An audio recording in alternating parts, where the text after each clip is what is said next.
Hi friends, welcome to our channel.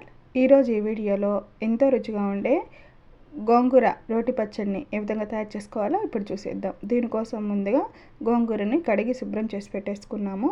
ఇప్పుడు stove మీద ఒక గిన్నెలోకి ఈ శుభ్రం చేసుకున్న గోంగూరని వేసుకుంటున్నానండి. ఇక్కడ నేను ఒక కట్ట గోంగూర అయితే తీసుకున్నాను. ఇప్పుడు ఇందులో మన రుచికి తగ్గట్టుగా అంటే కారానికి తగ్గట్టుగా పచ్చిమిరపకాయలని యాడ్ చేస్తున్నాను. అలాగే కొంచెం వాటర్ కూడా పోసుకోవాలి. ఒక గ్లాస్ వాటర్ని అయితే యాడ్ చేసుకొని ఉడకనివ్వాలి.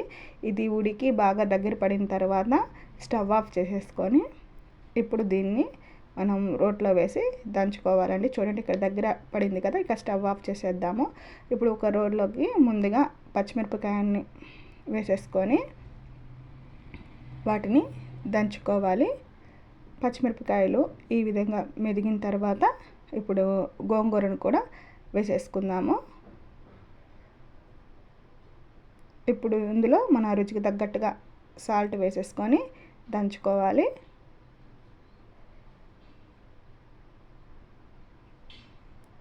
ఇప్పుడు కట్ చేసుకున్న ఆనియన్ కూడా యాడ్ చేసుకోవాలి.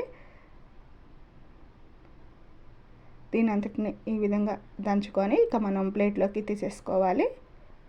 ఇలా ప్లేట్లోకి తీసుకున్న తర్వాత దీనికి పోపు అనేది రెడీ చేసుకుందాము. స్టవ్ మీద ప్యాన్ పెట్టేసుకొని అందులో 2 స్పూన్ల ఆయిల్ అనేది వేసుకొని ఇప్పుడు ఇందులో క్రష్ చేసుకున్న వెల్లుల్లిని అలాగే ఎండుమిరపకాయలని తుంచి వేసేసుకుందాము. ఇప్పుడు ఇందులో మిగతా పోపు గింజలన్నిటిని యాడ్ చేసుకోవాలండి. ఆవాలు, పచ్చెనపప్పు, మినప్పప్పు, జీలకర్ర యాడ్ చేసుకుందాము.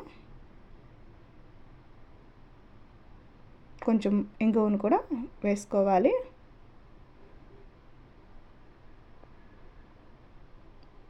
ఇప్పుడు ఇందులో కరివేపాకును కూడా వేసేసుకుందామండి.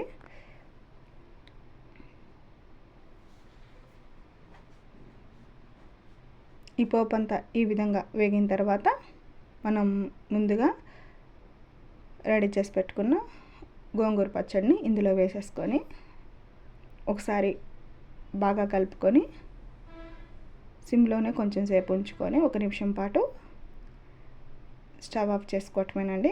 నచ్చితే పైనుంచి గార్నిషింగ్ కోసం కొంచెం కొత్తిమీర యాడ్ చేసుకోవచ్చు, లేదంటే స్కిప్ చేయొచ్చండి. ఇక్కడ మేమైతే కొంచెం కొత్తిమీర అనేది వేసుకున్నాము. అంతే అండి, మనకి ఈ గోంగూర రోటి పచ్చడి అనేది చాలా రుచిగా ఉంటుంది. ఒకసారి మీరు కూడా ట్రై చేయండి. ఈ వీడియో కనుక మీకు నచ్చినట్లయితే please like, share and subscribe to our channel.